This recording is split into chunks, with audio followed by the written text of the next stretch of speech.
Ya, kita langsung komentari lagi masuk ke segmen 3, Pak Taufik. Apa yang bisa dilihat poin pentingnya? Beda segmen 3 dengan segmen sebelumnya. Segmen 3 tuh secara jelas moderator mengatakan meminta jawaban how to. Apa yang harus dilakukan. Sedangkan segmen 1 dan 2 moderator minta jawaban yang konseptual. Ini dulu. Nah, dari dua pasangan ini Pak Jokowi dan JK dari segmen 1 sampai terakhir berbicara how to semuanya. Ini menggambarkan beliau-beliau ini orang-orang operasional, taktis gitu. Sedangkan Pak Prabowo betul-betul sama Pak Hatta itu berbicara strategi konseptual 1-2. Nah, itu kira-kira begitu. Baik, kita lihat lagi bagaimana serunya segmen 4 karena bisa saling tanya di debat Capres-Cawapres. Perdebatan ini masuk ke sesi yang keempat. Sesi yang keempat itu seperti yang saya sampaikan tadi, masing-masing pihak akan memberikan satu pertanyaan kepada pihak yang satunya. Tapi dengan aturan kira-kira begini Pak, Pak Joko Widodo dan Pak Yusuf Kalla, begitu juga Pak Prabowo dan Pak Hatta Rajasa, Anda diberikan kesempatan untuk bertanya 1 menit, lalu kemudian akan dijawab 3 menit, lalu akan diklarifikasi, akan ditanggapi lah jawaban itu selama 3 menit, dan kami memberikan lagi 3 menit terakhir kepada Anda. Jadi dia akan berlempar 1 pertanyaan, 3 menit jawaban, 3 menit tanggapan, lalu 3 menit klarifikasi terakhir. Kira-kira begitu Pak aturannya. Nah, kita akan mulai dengan pertanyaan yang pertama. Saya akan berikan kesempatan, dibalik lagi. Saya berikan kesempatan dulu kepada pasangan nomor urut 1, Pak Prabowo dan Pak Hatta Rajasa, untuk bertanya 1 menit kepada Pak Joko Widodo dan Pak JK, lalu saya kembalikan ke Anda 3 menit, lalu akan kembali lagi ke mereka 3 menit. Ya, saya persilahkan, Anda persilahkan membaca atau menyampaikan pertanyaan dari Anda. Pertanyaan apa yang sangat Anda ingin sampaikan kepada kandidat nomor urut 2? Saya berikan kesempatan 1 menit, dimulai dari sekarang. Silahkan. Baik, terima kasih Saudara Joko Widodo. Seandainya Anda jadi presiden, ada satu hal yang ingin kami tanya, yaitu tentang pemilihan kepala daerah, bupati dan wali kota.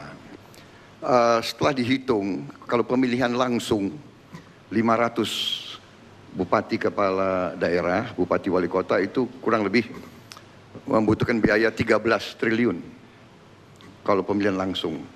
Kalau pemilihannya lewat DPRD berarti kita menghemat 13 triliun. Bagaimana sikap Bapak tentang hal itu? Kemudian bagaimana sikap Bapak tentang tuntutan atau harapan banyak daerah ingin terus menambah pemekaran kabupaten-kabupaten dan provinsi-provinsi baru. Padahal beban terhadap anggaran nasional sudah sangat-sangat berat. Cukup Pak Prabowo dan Pak Hatta Rajasa. Pertanyaannya jelas ya. Jadi silahkan Anda diberikan kesempatan untuk menjawab 3 menit pertanyaan tersebut. Saya mulai dari sekarang. Silahkan. Sebagai bentuk dari kedaulatan rakyat, saya kira pemilihan langsung kepala daerah, baik bupati, wali kota maupun gubernur tetap dilaksanakan seperti sekarang. Hanya caranya, yang teknisnya yang harus mungkin kita perbaiki.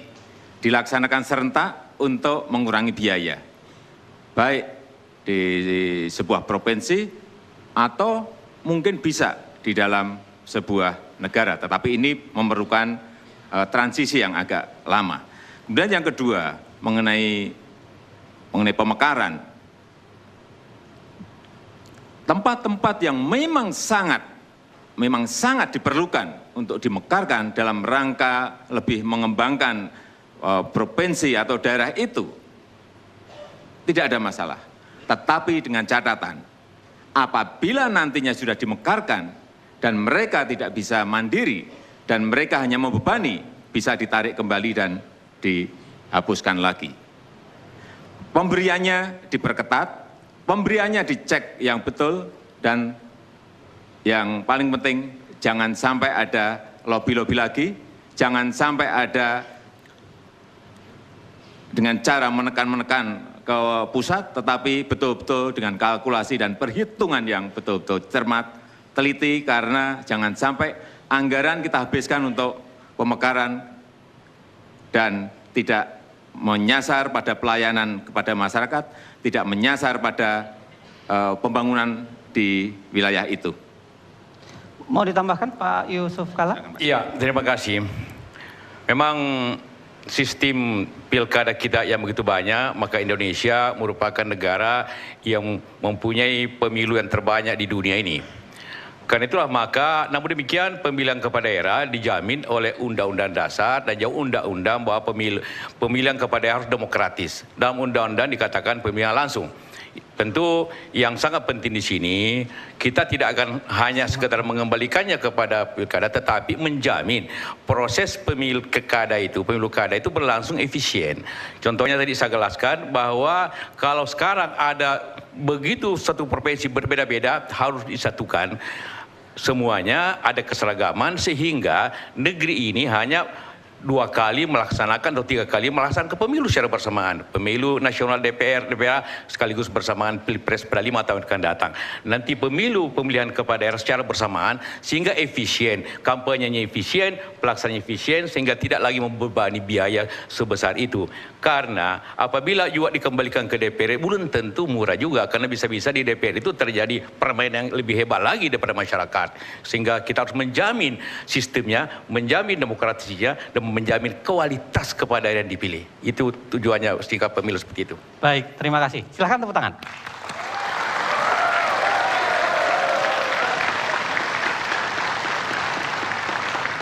Pak Prabowo dan Pak Hatta Rajasa sudah mendengarkan barangkali dan mencatat, saya lihat tadi.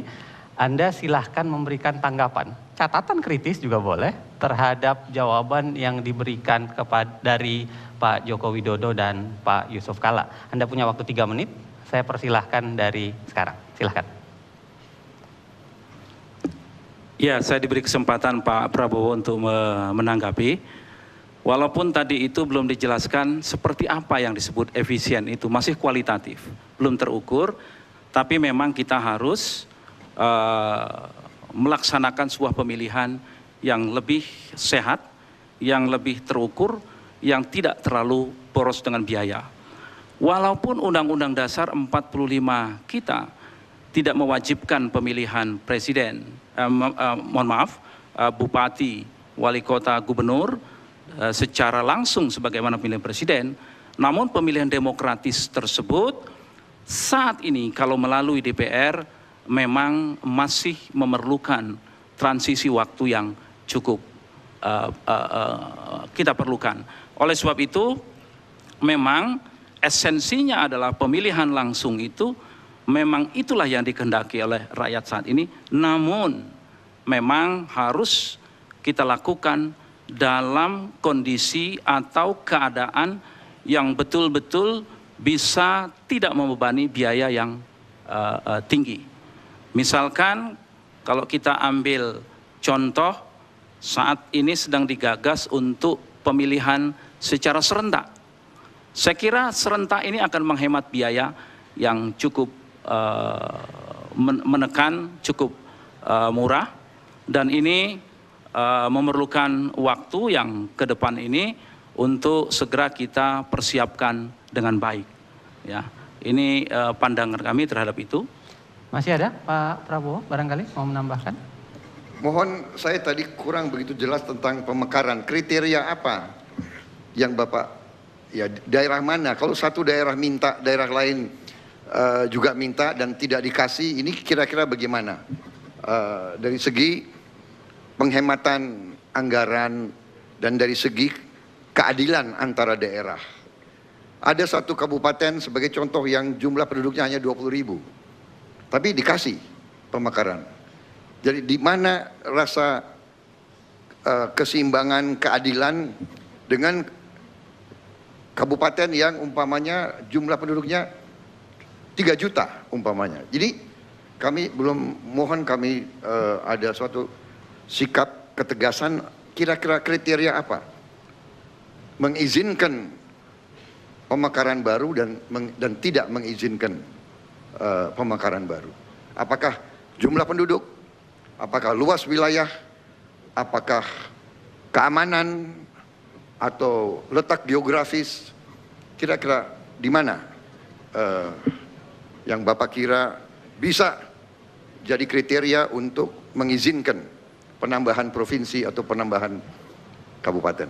Baik, terima kasih. Silakan tepuk tangan.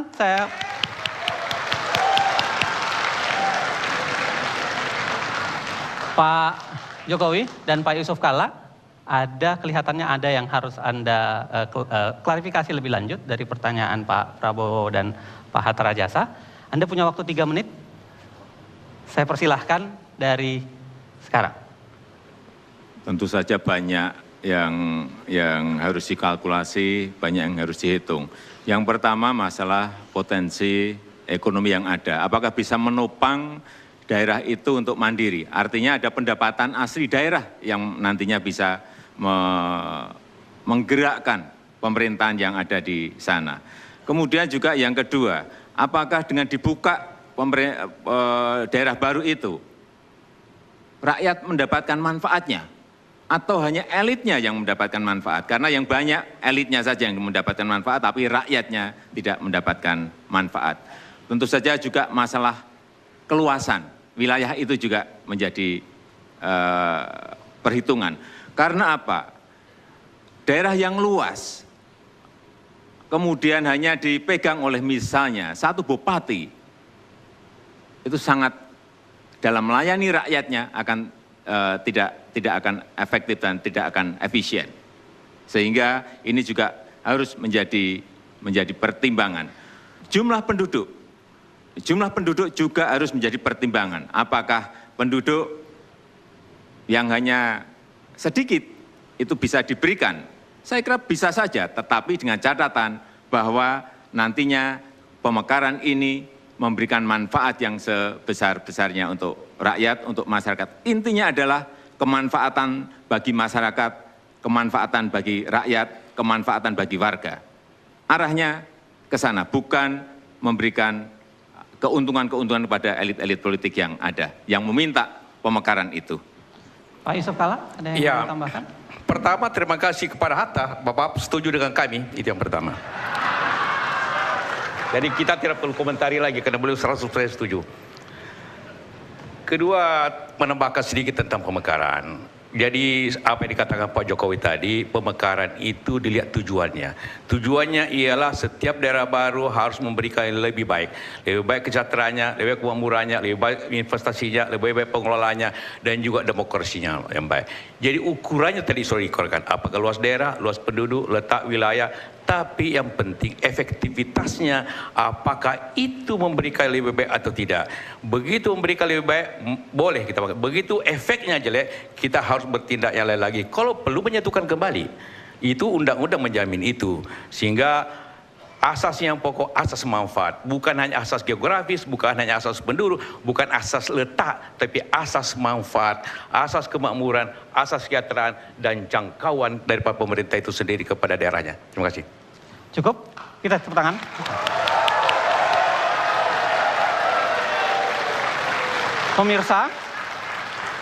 Pemirsa dan hadirin sekalian, pertanyaan pertama tadi dari pasangan nomor urut 1 ke pasangan nomor 2 sudah kita laksanakan. Sekarang kita balik. Jadi pertanyaan dari nomor urut 2, Pak Jokowi dan Pak Yusuf Kalla, kepada Pak Prabowo dan Pak Hatta Rajasa. Anda punya waktu 1 menit. Pak, saya persilahkan mulai dari sekarang. Terima kasih Pak Jokowi. Tadi dalam awal pembicaraan ini, Pak Hatta mengungkapkan tentang visi misinya yang saya kutip, melindungi rakyat dan berbagai bentuk diskriminasi, gangguan, dan ancaman serta menjunjung tinggi hak-hak asasi manusia. Itu dari Bapak. Kedua, dari Pak Prabowo mengatakan, tiada pengikut yang salah, hanya pemimpin yang salah. Sekarang pertanyaannya, bagaimana Bapak ingin menyelesaikan pelanggaran hak asasi manusia masa lalu dan menjaga hak asasi dipertahankan pada masa datang? Itu aja. Silahkan, kalau ada yang mau tepuk tangan silahkan.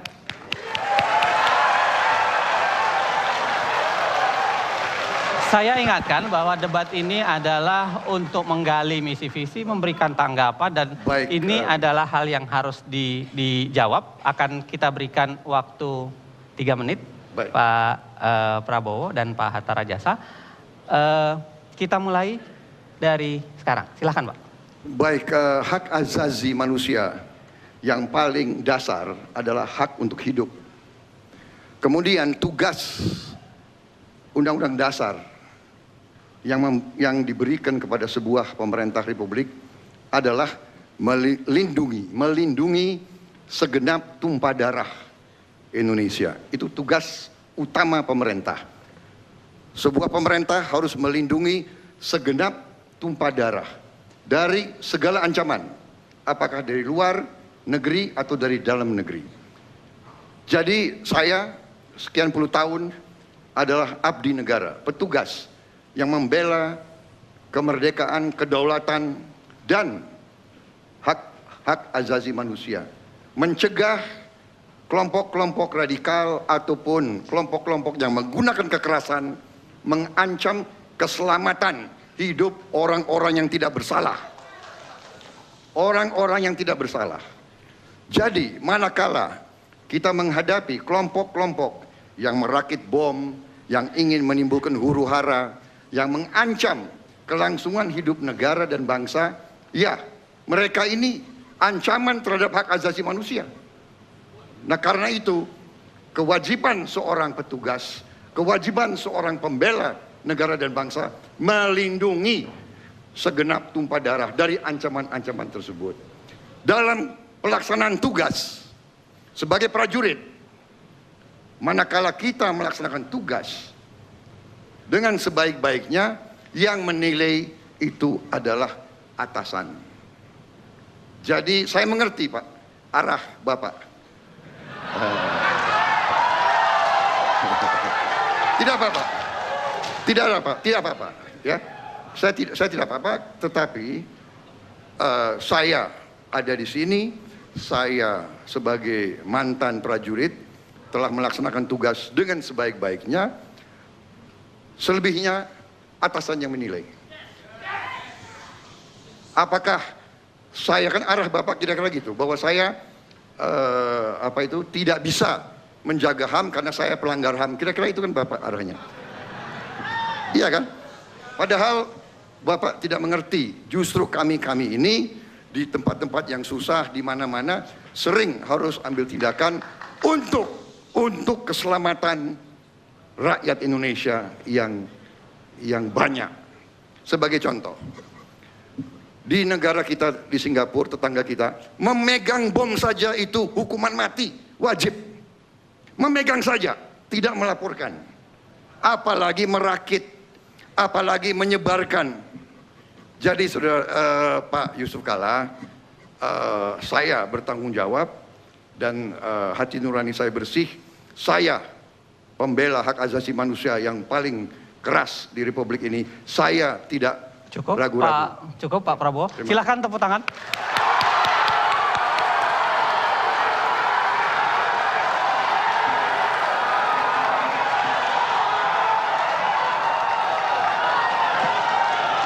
Terima kasih dukungan. Tolong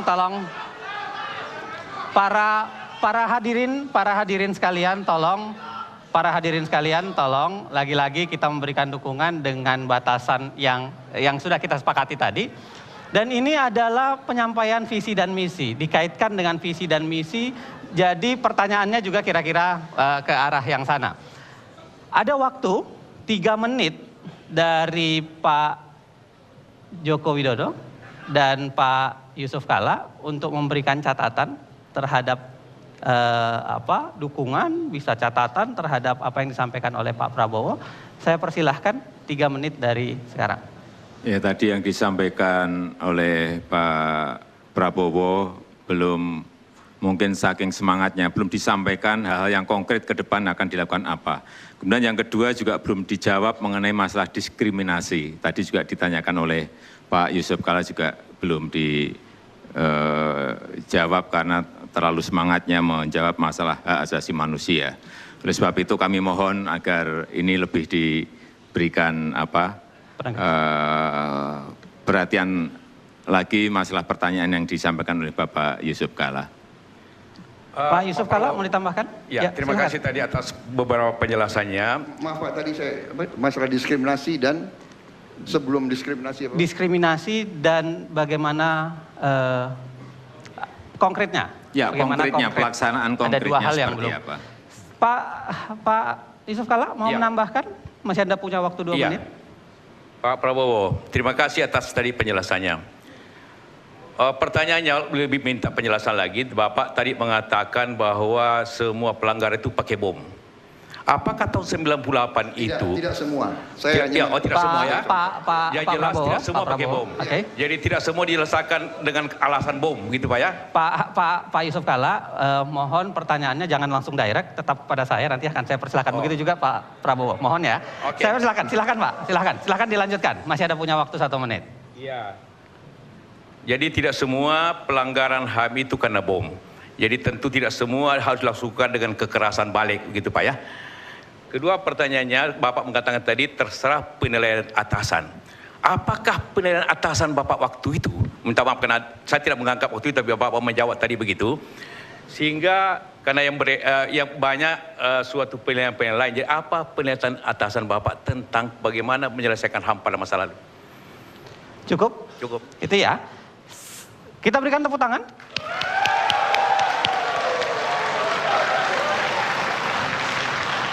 Saya berikan kesempatan 3 menit kepada Pak Prabowo dan Pak Hatta Rajasa bisa memberikan klarifikasi, catatan, bahkan mungkin memberikan penjelasan yang lebih konkret dalam kaitan yang ditanyakan, termasuk 2 hal yang tadi yang belum ditanyakan.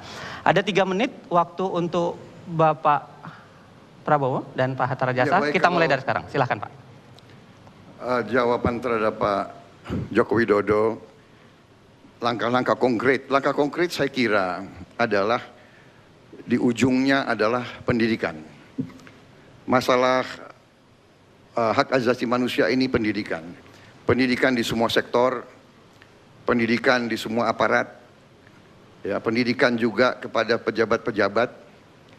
Karena apa? Karena sering petugas diberi perintah, kemudian kalau ada sesuatu yang nanti dinilai tidak tepat atau secara politis kurang menguntungkan, akhirnya petugaslah yang dikorbankan dan disalahkan.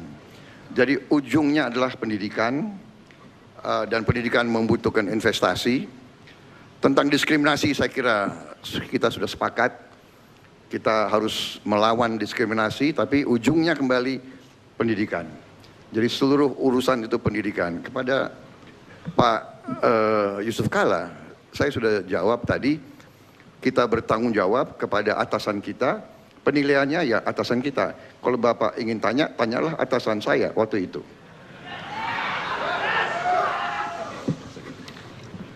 Ada yang mau disampaikan lagi? Pak Hatta Rajasa, barangkali masih ada waktu 1 menit. Saya kira tadi yang disampaikan, ditanyakan Pak Yusuf Kalla kepada saya soal diskriminatif dan Pak Jokowi juga, memang salah satu hal yang paling mendasar menyangkut hak-hak warga negara kita adalah jangan sampai ada diskriminatif dalam perlakuan hukum. Karena konteksnya tadi konteks hukum. Istilahnya jangan tumpul ke atas, tajam ke bawah. Itu diskriminatif. Mereka harus sama di muka umum, siapapun. Dan tidak boleh apapun latar belakangnya, apapun pendidikannya, apapun agama yang dianutnya, tidak boleh ada diskriminatif di negara Pancasila ini. Itu yang saya ingin sampaikan yang terkait dengan diskriminatif.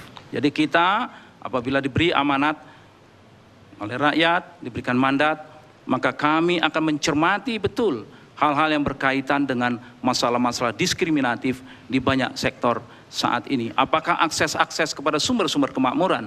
Apakah akses-akses kepada pendidikan? Apakah akses-akses kepada sumber-sumber daya alam? Penggunaan lahan dan sebagainya. Masih banyak terjadi diskriminasi perlakuan terhadap warga negara kita. Oleh sebab itu ini menjadi perhatian kami yang sangat serius apabila mendapatkan mandat dari rakyat. Terima kasih. Cukup ya? Terima kasih. Anda silakan tepuk tangan.